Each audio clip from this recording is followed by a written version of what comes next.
우리의 참 목자 되시는 하나님 아버지, 저희들을 지켜주시고 인도하여 주신 은혜를 감사합니다.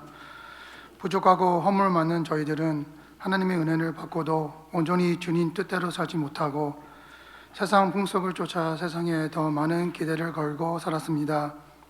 용서하여 주시고 이 시간에 예수 그리스도의 정결한 피로 저희들을 다시 한번 씻어 주셔서 거룩한 성도의 모습을 회복하게 하여 주옵소서. 그래서 저희들이 마음과 눈이 하나님을 향하게 하시고 저희들의 심령이 예배하기에 합당하게 하여 주옵소서. 사랑의 주님, 우리를 붙드시고 인도하사 영의 미를 거두는 한 주가 되게 하옵소서. 우리의 힘과 능력으로 모든 것을 감당할 수 없사오니 주님께서 우리에게 지혜를 더하시고 새로운 마음을 더하사 하나님의 기뻐하시는 뜻이 무엇인지 잘 분별하게 하옵소서. 주님, 내일부터 시작하는 총동원 특별 새벽 기도회를 위하여 기도합니다. 소망이신 하나님, 이번 새벽 기도회가 우리에게 큰 기회가 되기를 원합니다. 영적으로 회복하는 기회, 기도가 응답하는 기회, 애자를 끌어내고 새롭게 되는 기회, 나태한 신앙을 버리고 열심을 회복하는 기회가 되기를 원합니다. 너는 부르짖으라 내가 응답하리라 약속하신 주님, 이번 총동원 특별 새벽 기간을 통해 우리가 간절히 하나님을 찾고 구하고 두드리는 시간이 되기를 원합니다. 나태하고 게을렀던 우리의 신앙생활을 회개하고 다시 열심으로 주님을 찾고 구하는 시간이 되게 하옵소서. 하나님의 응답을 믿고 구할 때 우리에게 약속하신 축복의 말씀이 선물로 주어질 줄 믿습니다. 주님이 복된 말씀을 듣고 단 위에 서시는 박석은 담임 목사님을 기억하시고 선포하시는 말씀을 권세 있게 하셔서 저희 모두에게 은혜가 넘치게 하여 주시옵소서. 하나님의 말씀으로 우리 모두가 변화받기를 원합니다. 이 시간 예배에 참석한 모두 성도들을 위하여 간구하옵니다.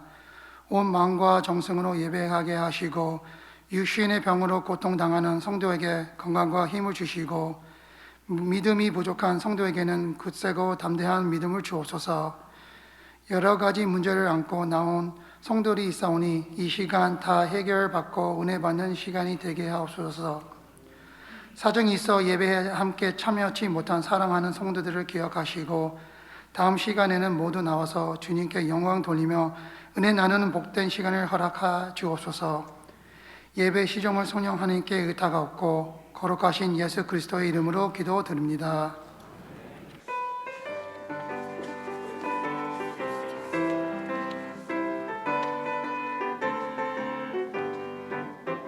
하나님의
베드로 교구 귀한 찬양 너무 감사합니다.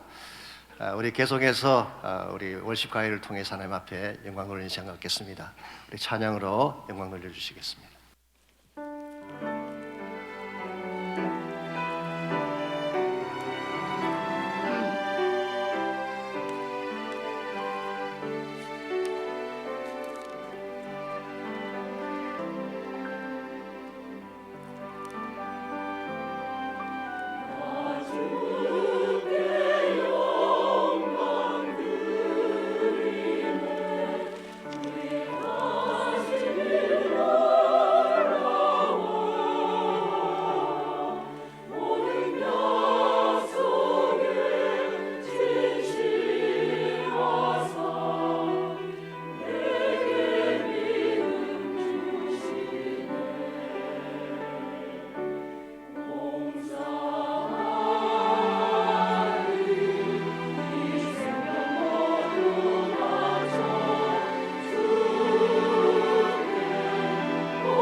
하나님 말씀 사무엘상 3장 1절에서 11절까지 있는 말씀을 다 함께 찾겠습니다. 우리 계속해서 사무엘서 함께 묵상합니다. 오늘은 3장 1절에서 11절까지를 한 절씩 교독합니다. 이 사무엘이 엘리 앞에서 여호와를 섬길 때에는 여호와의 말씀이 희귀하여 이상이 흔히 보이지 않았더라. 엘리의 눈이 점점 어두워가서 잘 보지 못하는 그때에 그가 자기 처소에 누웠고 하나님의 등불은 아직 꺼지지 아니하였으며 사무엘은 하나님의 궤에 있는 여호와의 전안에 누웠더니 여호와께서 사무엘을 부르시는지라 그가 대답하되 내가 여기 있나이다 하고 엘리에게로 달려가서 이르되 당신이 나를 부르셨기로 내가 여기 있나이다 하니 그가 이르되 나는 부르지 아니하였으니 다시 누구라 하는지라. 그가 가서 누웠더니 여호와께서 다시 사무엘을 부르시는지라 사무엘이 일어나 엘리에게로 가서 이르되 당신이 나를 부르셨기로 내가 여기 있나이다 하니 그가 대답하되 내 아들아 내가 부르지 아니하였으니 다시 누우라 하니라. 사무엘이 아직 여호와를 알지 못하고 여호와의 말씀도 아직 그에게 나타나지 아니한 때라. 여호와께서 세 번째 사무엘을 부르시는지라 그가 일어나 엘리에게로 가서 이르되 당신이 나를 부르셨기로 내가 여기 있나이다 하니 엘리가 여호와께서 이 아이를 부르신 줄을 깨닫고 엘리가 사무엘에게 이르되 가서 누웠다가 그가 너를 부르시거든 내가 말하기를 여호와의 말씀하옵소서 주의 종이 듣겠나이다 하라니 이에 사무엘이 가서 자기 처소에 누우니라. 여호와께서 임하여 서서 전과 같이 사무엘아 사무엘아 부르시는지라. 사무엘이 이르되 말씀하옵소서 주의 종이 듣겠나이다 하니. 11절 다 같이 읽습니다. 여호와께서 사무엘에게 이르시되 보라 내가 이스라엘 중에 한 일을 행하리니 그것을 듣는 자마다 두 귀가 울리리라. 아멘. 내일부터 특세가 시작이 됩니다마는 제가 특세가 되면 자주 인용하는 이야기가 하나 있습니다. 제가 이 교회 와서 사역한 지 얼마 안 되었을 때에 한국에 세문안 교회를 담임하시는 김동익 목사님이 오셔서 집회를 인도하신 적이 있습니다. 그때 이미 그분이 이런 말씀을 하셨어요. 미국에서 공부를 마치고 한국으로 돌아온 부부가 있었는데 하루는 남편 되는 형제가 목사님을 찾아와서 항의를 했습니다. 한국 교회는 성도들을 너무 달달 볶는 것 아니냐고. 미국에서는 일주일에 한 번 교회 가서 예배 드리고 특별한 집회가 있을 때만 교회 가면 되는데 한국 교회는 그렇지 않다는 것입니다. 주일 예배는 말할 필요도 없고 수요 저녁, 금요 철야, 구역 모임 그런 매일 새벽 기도까지 드리니까 성도들을 너무 달달 볶는 거 아니냐라고 하는 항의였습니다. 목사님께서 그러시냐 그러고 지나가셨는데요. 몇 달 뒤에 보니까 그 형제가 3일 저녁 예배에 나오는 것입니다. 그리고 아내가 되는 자매님은 매일 새벽 기도에 나오는 것입니다. 이제 목사님이 궁금해지셨어요. 그래서 형제를 불러다가 물었습니다. 아니 얼마 전에 한국 교회에 집회가 너무 많다고 항의를 하시더니 어떻게 당신은 3일 저녁에 나오고 자매님은 매일 새벽에 나오는 거냐 물었더니 형제 답이 다음과 같습니다. 목사님, 주일 목사님 설교를 들으면 참 좋긴 하지만 작심삼일이라고 3일만 지나면 다 잊어버리게 됩니다. 그래서 그것을 리마인드하기 위해서 3일 저녁에 나오는 것이고 여자의 마음은 조습간에 변하는 것이기 때문에 와이프는 매일 새벽에 나오는 것이라. 여러분 여자분들이 새벽에 나오는 것이 조습간에 변하는 마음 때문일까요? 아닙니다. 매일 주님 만나야 살 수 있기 때문입니다. 이거 남자건 여자건 상관이 없습니다. 우리 모두는 다 연약한 존재이기 때문에 우리 모두는 주님을 만나야만 살 수가 있는 것입니다. 특별히 우리 삶의 현실이 어둡고 캄캄할 때에 주님께로 나가야지 역경을 딛고 일어설 수가 있는 것입니다. 사실 여러분과 저는 지난 약 3년 동안 팬데믹이라고 하는 어둠의 터널을 통과해 오지 않았습니까? 참으로 힘들고 어려운 밤의 시간이었습니다. 근데 문제는 아직도 밤이 끝나지 않았다는 것입니다. 팬데믹이 남긴 상처의 자국이 생각보다 크고 깊기 때문입니다. 개인적으로 여러분 한 분 한 분이 겪는 아픔과 위기가 있을 것입니다. 경제적으로 사회적으로도 많은 어려움들이 찾아오고 있죠. 물가는 올라가고 사업은 갈수록 힘이 들고 경제 전문가들의 의견에 의하면 거의 100% 불경기가 올 것이라는 예측을 내놓고 있습니다. 무엇보다 영적으로 팬데믹이 남긴 상처의 자국이 생각보다 깊습니다. 영성이 많이 식었어요. 예배와 교회 사역의 상당 부분이 아직도 막혀 있습니다.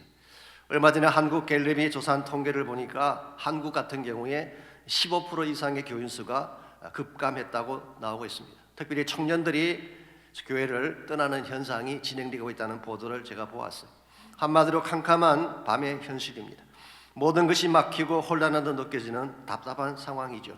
그럴지라도 여러분과 저는 이 캄캄한 밤의 현실에 묶여서 주저앉아서는 안 됩니다. 반드시 이것을 뚫고 새벽을 깨워야 하는 것입니다. 왜냐하면 우리가 믿는 예수 그리스도는 새벽을 깨우시는 분이기 때문에 그렇습니다. 사실상 우리에게 주어진 밤의 현실이라고 하는 것은 팬데믹에서 시작된 것이 아닙니다. 인류 역사 자체가 어둠의 역사였죠. 죄악 때문입니다. 죄가 가져온 어둠의 열매들은 너무나 많기도 하지만 자명하죠. 다툼과 전쟁, 죄가 만든 것입니다. 탐욕과 빼앗음, 상처와 질병 모두 죄에서 비롯된 것입니다. 무엇보다 죽음의 권세가 우리를 억누르는 가운데에 우리 모두가 죄의 사슬에 끌려서 절망의 날들을 보내야 했지 않습니까? 이와 같은 밤의 현실을 깨뜨리고 새벽을 가져오신 분이 바로 예수 그리스도십니다. 그분은 십자가 죽음을 통해 우리 인류에게 생명의 길을 열어주셨고 셋째 날 새벽 무덤을 깨뜨리고 부활하심으로 죽음의 절망마저 정복해 주셨습니다. 이런 의미에서 인류 역사의 새벽은 예수님과 함께 시작되었다라고 할 수가 있습니다. 우리가 이 사실을 바로 안다면 우리도 새벽을 깨우며 살아야 하는 것입니다. 밤의 현실이 아무리 우리를 공격하고 덮어와도 우리는 예수님과 함께 새벽을 깨워야지 하나님이 기뻐하시는 성도의 열매를 맺을 수가 있습니다. 어떻게 하면 이 밤의 현실을 이기고 주님과 함께 새벽을 깨우는 삶을 살 수 있을지 오늘 같이 봉독한 본문을 중심으로 함께 정리해 보려고 합니다. 오늘 같이 읽은 본문에 보시면 캄캄한 밤의 현실 앞에서 새벽을 깨우며 들려온 하나님의 음성이 기록되어 있습니다. 오늘 본문의 배경은 이미 말씀을 드린 것처럼 사사시대 말기죠. 이스라엘 역사상 가장 혼란하고 어둡던 시기, maybe the darkest time in history. 이스라엘 역사상 가장 어둡던 시기가 이 시기였죠. 1절과 2절을 보시게 되면 이 시기에 나타났던 몇 가지 현상이 소개가 되겠습니다. 일반적으로 영적으로 어두워지게 되면 나타나는 티피컬 현상 세 가지가 오늘 1절과 2절에 나타나 있습니다. 먼저 1절입니다. 아이 사무엘이 엘리 앞에서 여호와를 섬길 때에는 여호와의 말씀이 희귀하여 이상이 흔히 보이지 않았더라. 첫 번째로 말씀의 희귀 현상입니다. 더 이상 하나님 말씀이 들려오지 않고 말씀을 전하는 자가 없는 현상을 말하는 것이죠.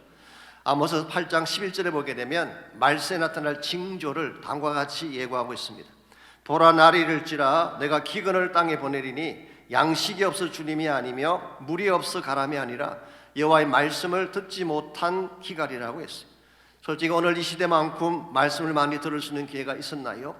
TV를 드시든지 유튜브를 보시면 얼마든지 말씀 들을 수 있지 않습니까? 가히 말씀의 홍수 시대라고 할 수 있는데요.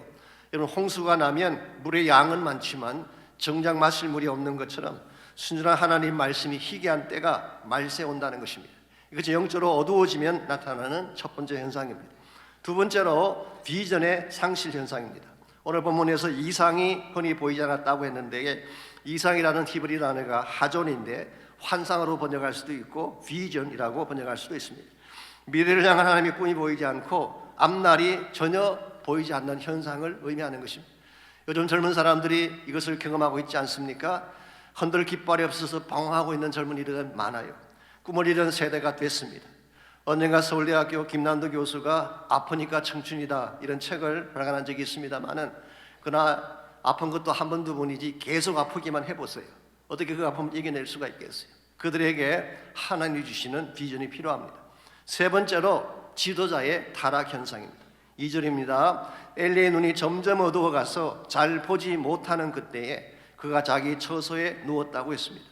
엘리의 눈이 어두웠다고 하는 것은 물론 피지컬리 시력이 점점 어두워져 갔다 그런 의미를 담고 있을 것입니다. 그러나 그것만은 아닙니다. 지도자의 영적 눈이 흐려져서 판단력을 상실한 것을 말하는 것입니다. 실제로 이미 살펴본 것처럼 엘리는 영적 판단력이 없었고 영적으로 타락을 했죠. 정리하면 한마디로 정리하면 그 당시 이스라엘의 상황은 캄캄한 밤의 상황이라고 할 수가 있습니다. 말씀은 멈추었죠. 미래의 꿈은 보이지 않는데 지도자는 판단력을 잃고 무기력하게 누워있는 현실, 이것이 당시 이스라엘 백성이 직면하고 있던 밤의 현실이었습니다. 이와 같은 밤의 현실을 그들의 힘만으로 뚫고 이겨낼 수 있을까요? 불가능합니다.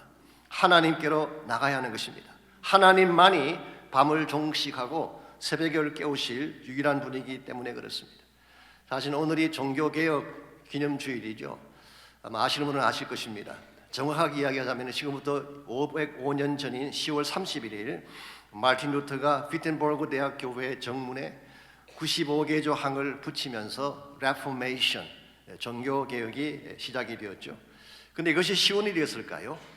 엄청나게 두렵고 어려운 일이었습니다. 왜냐하면 그 당시 로만 캐톨릭 교회가 무소불위의 파워를 가진 교회였기 때문에 여기에 대항해서 맞선다고 하는 것은 계란으로 바위를 치는 것 같이 무모한 것입니다. 실제로 캐톨릭 교회가 루트의 생명 보호권을 박탈을 했어요. 그러므로 누가 죽여도 괜찮을 그런 입장이 된 것입니다. 언제 어디서 죽을지도 모르는 상황에서 루트의 마음이 얼마나 두렵고 힘들었겠습니까? 그때에 마틴 루트가 힘을 얻었던 하나님의 말씀, 가슴이 품고 묵상했던 말씀이 바로 시편 46편입니다. 1절에서 3절에 이렇게 기록이 되어 있습니다. 하나님은 우리의 피난처시요 힘이시니 환난 중에 만날 큰 도움이시라. 그러므로 땅이 변하든지 산이 흔들려 바닷 가운데 빠지든지 바닷물이 솟아나고 뛰놀든지 그것이 넘침으로 산이 흔들릴지라도 우리는 두려워하지 아니하리로다. 땅도 변하고 산도 흔들릴 수가 있대요.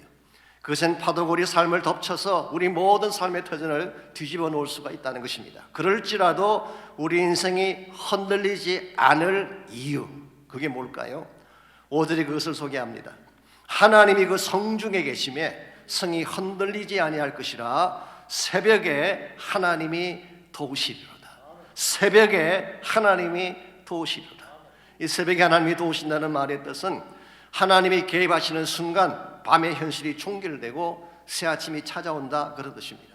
실제로 마르틴 루터는 이와 같은 하나님을 신뢰하고 하나님을 의지하는 믿음으로 종교개혁을 감행했기 때문에 캄캄한 중세 부패 시대를 종결하고 개혁의 횃불을 뜨는 것이 가능했던 것이죠.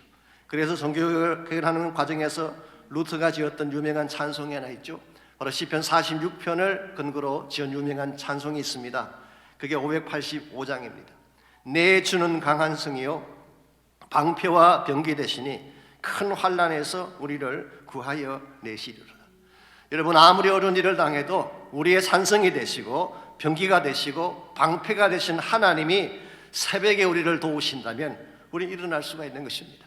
여러분, 개인의 삶 속에도 아직도 풀리지 않은 문제가 분명히 있을 거예요. 아직도 밤의 현실을 경험하는 분이 계실 것입니다. 그럴지라도 하나님이 강한 성이 되시고 방패와 병기가 되셔서 우리를 돕기만 한다면 우리 모든 절망을 이길 수가 있게 되고 밤을 넘어설 수 있게 되는 것입니다. 그러므로 정말 중요한 것은 우리에게 닥쳐온 밤이 아니라 어떻게 믿음으로 새벽을 깨우느냐가 중요합니다. 어떻게 하면 우리에게 주어진 이 밤의 현실을 청산하고 새벽을 깨우는 삶을 살아갈 수 있을지, 오늘 본문에 보시게 되면요, 이스라엘이 밤을 맞이했을 때에 이 밤을 종식하고 새로운 시대를 가져오게 했던 몇 가지 비결이 오늘 본문에 소개가 되어 있습니다.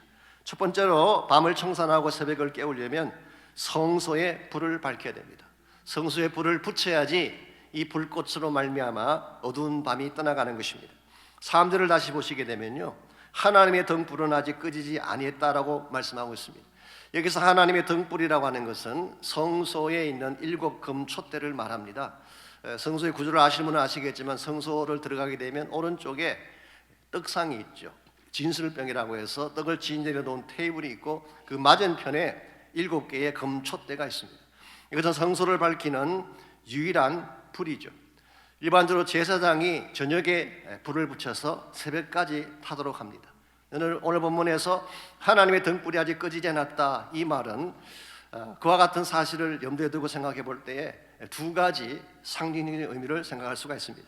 1차적으로는 밤이 깊다고 하는 뜻이죠. 시간적으로 아직 새벽이 오지 않았다, 그 사실을 밝히고 있습니다. 2번째는 아직은 희망이 남아있음을 상징한다고 볼 수가 있습니다. 세상의 다른 불은 다 꺼져도 하나님의 불은 꺼지지 않았다는 것입니다. 여기 여러분과 제가 붙들어야 될 소망이 있습니다. 인간의 시도가 다 막혔다고 인생 끝난 거 아니죠.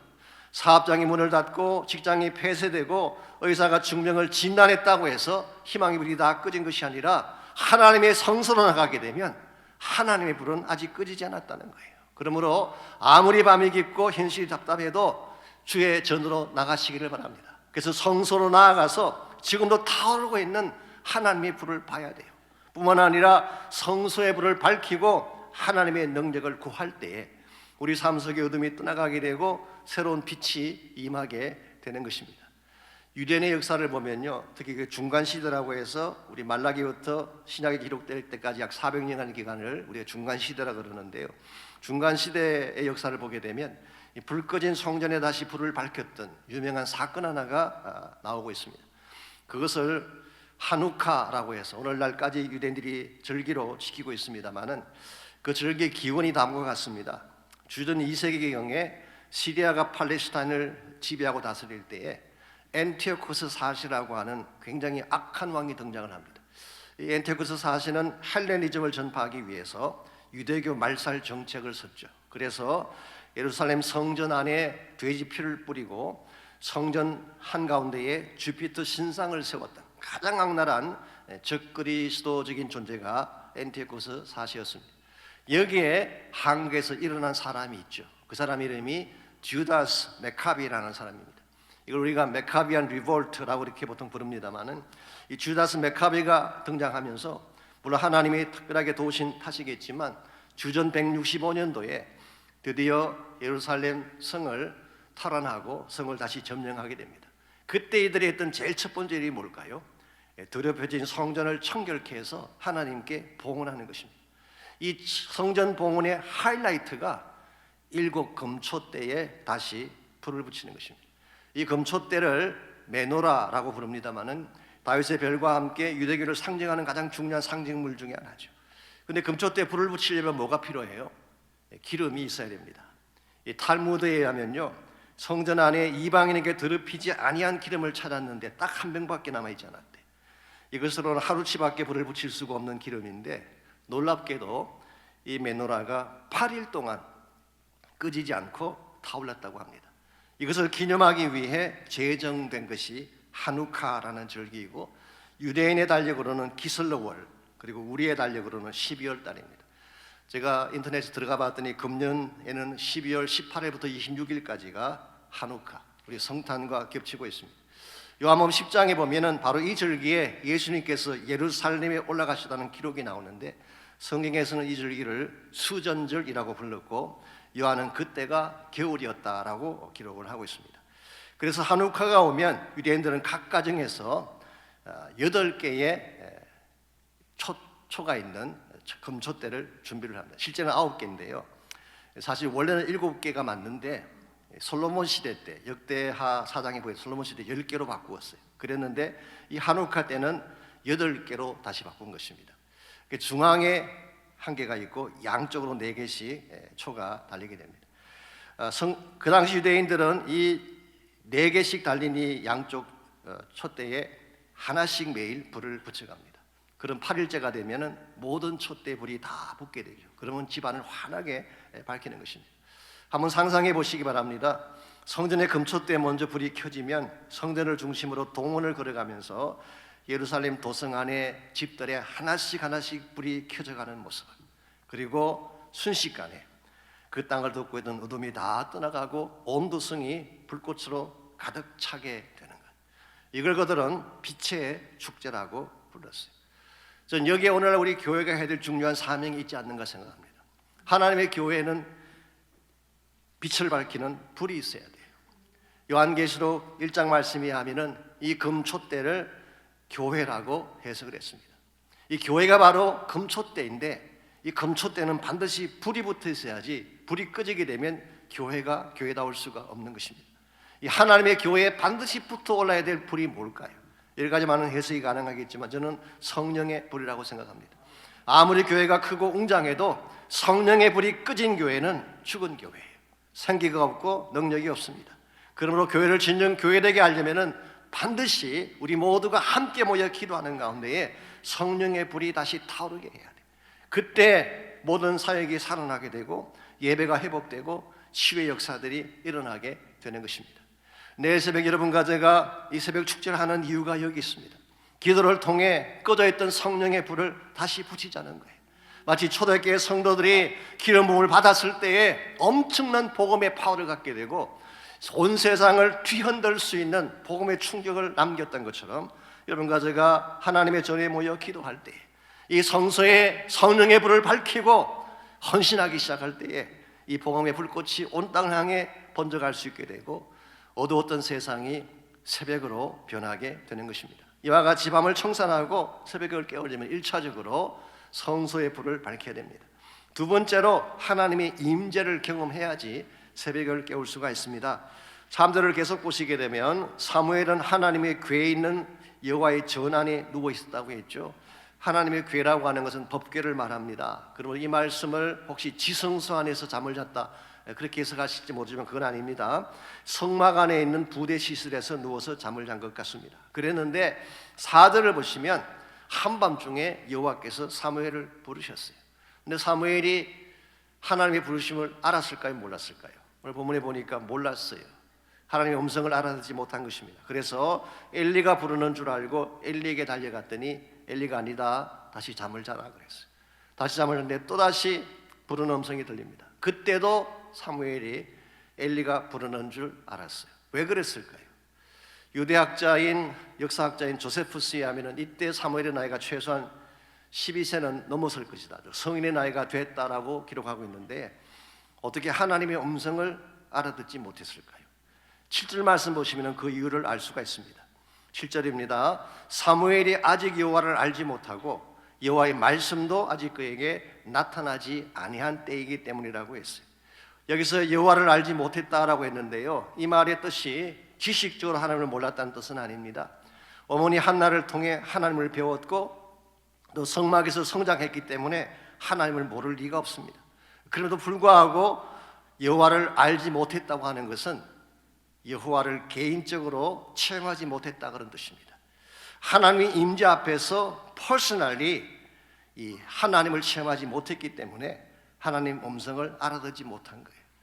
사실 오래 교회 다니는 게 참 중요하긴 한데요, 어릴 때부터 신앙생활하는 거 참 중요하고 교회 안에서 내가 성장하는 게 참 중요하긴 하지만 아무리 오랜 시간을 교회에서 보내도 개인적으로 퍼스널리 하나님 만나지 아니하면 하나님 음성 들을 수가 없어요. 오늘 본문에 나오는 사무엘이 그 전형적인 케이스라고 할 수가 있습니다.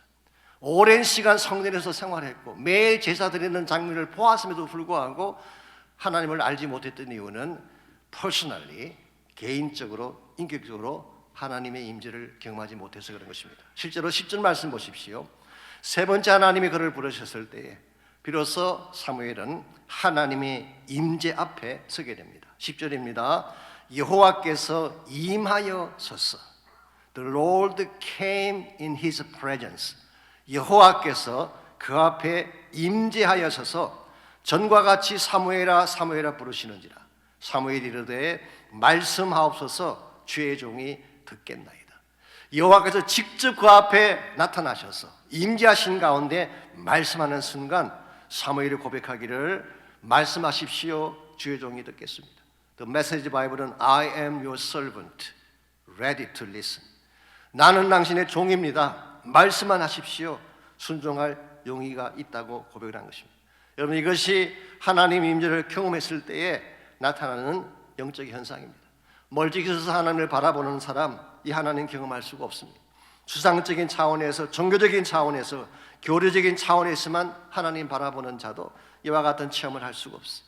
모든 것을 다 내려놓고 나의 자랑과 나의 허물도 다 내려놓고 전적으로 하나님 앞에 사모하는 마음으로 서게 될 때 하나님의 임재를 경험할 수 있게 되고, 그의 임재를 경험할 때에 주의 음성이 들리게 되며 내 삶 속에 변화가 일어나는 것입니다. 이런 면에서 우리는 새벽전에 나와서 하나님을 만나는 시간 굉장히 중요합니다. 여러분께서 지금까지 많은 신앙의 여정을 걸어오신 줄 압니다만은 정말 하나님을 깊이 만나고 그 음성을 듣고 여러분 심령 깊은 곳에 변화가 일어나기를 원한다면 꼭 새벽지단에 나오셔서 하나님 만나시기를 바랍니다. 오래전에 영국 캠브리지 대학에서 성사학 학기말 시험 고사가 있었는데요, 그때 문제가 요한복음 2장 1절에서 11절을 주면서 물로 포도주를 만든 주님의 기적에 대한 사건이죠. 그래서 신학적 관점에서 서술하라라고 하는 문제가 나왔습니다. 다른 모든 학생들은 열심으로 답안지를 적고 있는데요, 유독 한 학생은 아무것도 적지 않은 채 멍하니 창밖만 바라보고 있었어요. 거의 시간이 다 되어갈 즈음에 교수가 경고를 했습니다. 무엇이건 답을 적어야 한다. 100지를 내면 빵점 처리가 된다라고 경고를 했어요. 그러자 이 학생이 딱 한 센텐스를 적고 교실을 나왔어요. 그 센텐스가 이런 내용입니다. 물이 그 주인을 만나니 얼굴이 붉어지더라. 기가 막힌 이야기 아닙니까? 맹물 같았던 사람이 예수님 만나니까 얼굴이 홍조를 띠게 되는 생기를 가진 인생으로 변했다는 사실을 기술한 것입니다. 이 청년 학생의 이름이 조지 고던 바이런이라고 하는 영국의 3대 낭만파 시인 중에 한 명이 되었어요. 여러분, 맹물같이 살기를 원하세요? 맛없는 밋밋한 삶을 살기를 원하세요? 그 삶에 만족한다면 비상적으로 살아도 괜찮을 것입니다. 그런데 정말 여러분이 향기로운 포도주가 되어서 여러분 주변에 선한 영향을 끼치며 살기를 원한다면 주님을 만나야 돼요. 깊이 만나야 돼요. 그래서 맛없는 인생이 아니라 향기로운 인생이 되어지고 하나님을 아름답게 전가할 수 있는 삶을 살아가야지 여러분의 인생을 통하여 여러분 주변이 밝게 변하는 것입니다. 이와 같이 여러분과 제가 밤을 넘어서 새벽을 깨우며 살기를 원한다면 1차적으로 우리 심령 안에 불이 붙어야 돼요. 우리 교회 안에 불이 붙어야 돼요. 성령의 불을 먼저 경험해야지 새벽을 깨울 수가 있는 것입니다. 두 번째는 하나님의 임재 속에서 참된 변화를 경험해야지 우리가 새벽을 깨우는 자로 소임 받을 수가 있습니다. 마지막 세 번째로 밤을 청산하고 새벽을 깨우려면 하나님이 주신 말씀을 선포하며 살아야 하는 것입니다. 우리가 정말 하나님을 만났고 그 음성을 들었다면 이제는 그 말씀을 선포해야 된다는 뜻입니다. 그때에 하나님이 준비하신 새로운 시대가 도래하게 되는 것입니다. 11절 말씀 보시면은 하나님이 이제 어떤 일을 준비하고 계시는지가 11절에 소개가 되어 있습니다. 여호와께서 사무엘에게 이르시되 보라 내가 이스라엘 중에 한 일을 행하리니 킹 제임스 버전은 I will do a thing in Israel. 이스라엘 중에 한 가지 일을 행한다. 그렇게 번역을 했고요. New Living Translation은 I'm about to do a shocking thing in Israel. 장차 이스라엘에 충격적일 정도의 한 가지를 행하리라. 그렇게 번역을 했어요. 그것을 듣는 자마다 두 귀가 울리리라. 자, 하나님께서 이제 이스라엘 중에 행하실 한 가지 일, 그것도 그냥 일이 아니라 쇼킹한 일이 무엇을 말하는 것일까요? 아마 오늘 본문을 쭉 보게 되면 1차적으로는 엘리 가문 행하실 심판을 의미합니다. 엘리가 하나님의 말씀을 멸시하고 하나님을 떠나갔기 때문에 그 가문을 심판하시겠다고 하는 일이죠. 이런 면에서 쇼킹한 일이라고 할 수가 있습니다. 그러나 동시에 또 한 가지 가능성은 장차 하나님이 행하실 선하신 일을 의미하는 것입니다. 불순종과 하나님을 멸시한 엘리의 가문은 심판하시겠지만 믿음으로 순종하고 바르게 사는 백성에게는 새 축복의 아심을 여시겠다는 거예요. 실제로 사무엘서를 공부해 보시게 되면요, 엘리가 몰락한 후에 하나님은 사무엘을 선지자로 세우셔서 이스라엘의 새로운 시대가 도래하도록 했어요. 궁극적으로는 다윗 왕조를 세우게 되고 하나님 나라, 즉 메시아닉 킹덤의 기초를 여기서 닦게 된 것입니다. 여러분, 하나님의 말씀이라고 하는 것은요, 말씀하신 그대로 반드시 이루어집니다. 이 말씀은 말씀 자체가 현실이에요. 그러므로 이 말씀을 거부하게 되면 심판받게 돼요. 그러나 반대로 말씀을 순종하게 되면 말씀 그 자체가 축복이 되는 것입니다. 오늘 본문을 쭉 보시면 사무엘은 이 말씀의 선포를 바르게 행합니다. 날이 밝기가 무섭게 제사장 엘리에게 가서 그가 들은 말씀을 그대로 전했어요. 솔직히 엘리 가문에 닥칠 심판 메시지인데 이를 직접 전한다고 하는 것이 쉬운 일이었겠어요? 부담스럽지 않았겠습니까? 그러나 하나님이 주신 말씀이기 때문에 그대로 선포를 한 것입니다. 이게 순종이고 이것이 믿음입니다. 하나님 여러분과 저에게도 이 마지막 시대에 동일한 말씀을 주셨어요. 저는 그 말씀의 핵심이 복음이라고 생각합니다. 복음은 쇼킹한 하나님의 일을 담고 있습니다. 믿는 자에게는 영생을 주시지만 믿지 않는 자는 영원한 심판을 주신다고 하는, 누구도 거부할 수 없는 쇼킹한 약속이 복음에 담겨져 있습니다. 이런 의미에서 이 복음을 effective language, 선포한 그대로 결과가 나타나는 말씀이다, 그런 이야기를 하죠. 예를 들어서 여러분과 제가 친구를 만나서 나누는 이야기는 effective language는 아니에요. 근데 판사가 법정에서 하는 이야기는 달라요.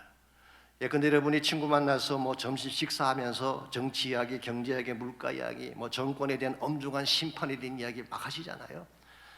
사실 그거는 그냥 하는 이야기예요. 가십이에요. 별로 영향가가 없어요. 근데 만일 법정에서 판사가 법복을 입고 하는 말은 달라요. 판사가 10년형을 선고하면 감옥에서 10년을 사는 것입니다. 판사가 구속하라 그러면 그 자리에서 수갑차고 끌려나가는 거예요. 이와 같은 것을 effective language라고 부릅니다. 복음이 이와 같은 것입니다. 복음의 말씀이 던져지는 그곳에 여러분이 이를 믿느냐 거절하느냐의 선택이 있습니다. 믿는 자에게는 영생의 축복이 주어지지만 리젝트하는 자에게는 영원한 심판이 기다리고 있는 것입니다. 오늘 하나님 여러분과 저에게 말씀을 주셨어요. 이 말씀을 가지고 세상에 나가 선포할 때에 이 말씀이 주는 영향력은 굉장한 것입니다. 사람을 살리기도 하고 죽이기도 하는 하나님 말씀에는 권세가 들어있는 것입니다.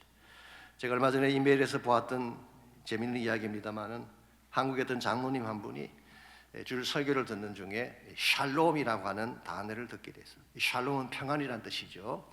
사실 유대인들의 인사입니다. Peace be with you. 샬롬 그러면은 평안하십시오 그런 뜻인데요. 이 말씀을 들은 장로님이 한 가지 결심을 합니다. 이제부터 누구를 만나든지 샬롬이라고 인사를 하기로 결심을 했습니다. 한 번은 마켓을 갔는데요. 얼굴이 검고 안색이 안 좋아 보이는 한 남자가 지나가길래 샬롬 하고 인사를 했어요. 처음 보는 사람이고 아무런 관계도 없는 사람인데 샬롬 하니까 이분이 좀 이상하게 여긴 나머지 마켓 주인에게 물었습니다. 저 사람 도대체 뭐 하는 사람이냐고. 그랬더니 그 주인이 요 앞에 있는 교회 장로님이라고 일러주었어요. 그 말을 들은 이 사람이 그 다음 주일부터 그 교회에 출석하기 시작했어요. 그러더니 약 6개월이 지났을 때 담임 목사님을 찾아가서 자신이 교인들에게 점심을 대접하고 싶다라고 제안을 했습니다. 목사님이 좀 이상하잖아요. 6개월밖에 안 된 새 신자가 갑자기 성도들을 대접하겠다고 하니까 왜 그러시냐고 물었더니 그분의 설명이 다음과 같습니다. 사실은 자신이 하던 사업이 부도가 나서 굉장히 힘이 들었는데 설상가상으로 상무되는 사람이 회사 돈을 몽땅 빼돌려서 잠적하는 바람에 사업도 무너지고 모든 삶이 다 붕괴됐다는 것입니다. 너무나 충격을 받은 이 사람이 몸에 질병까지 얻게 되고 병원을 갔더니 의사 말로는 3개월 넘기기가 힘들다는 진단이 나왔어요.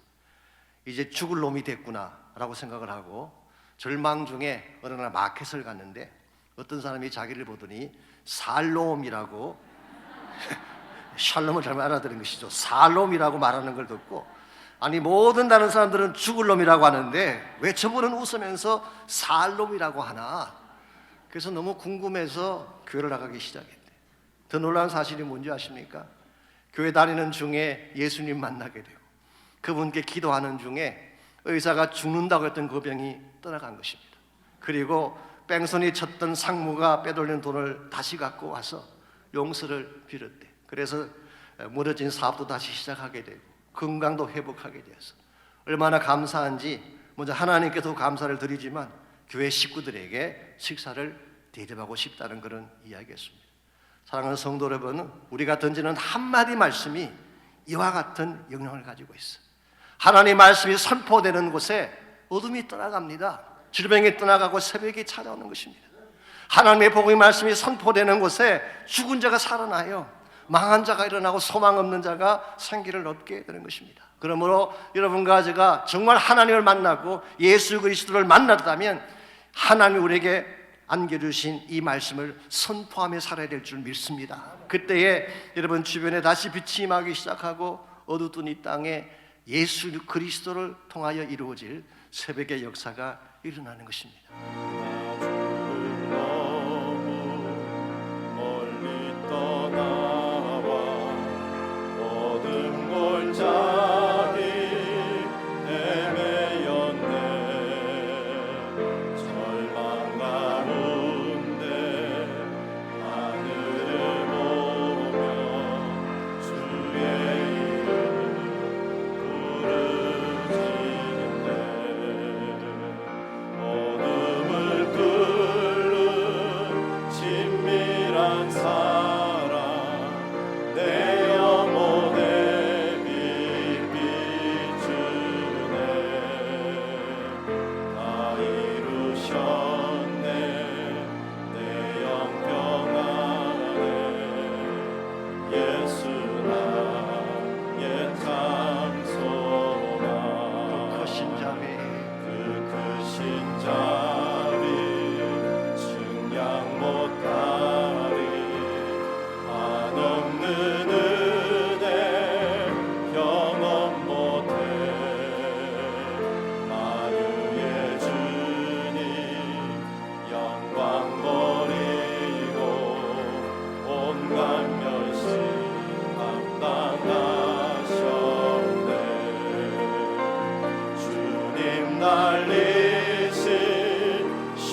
하나님 감사합니다. 예수님을 통하여 어두운 밤을 종결하게 하시고 새벽을 주신 하나님 감사합니다.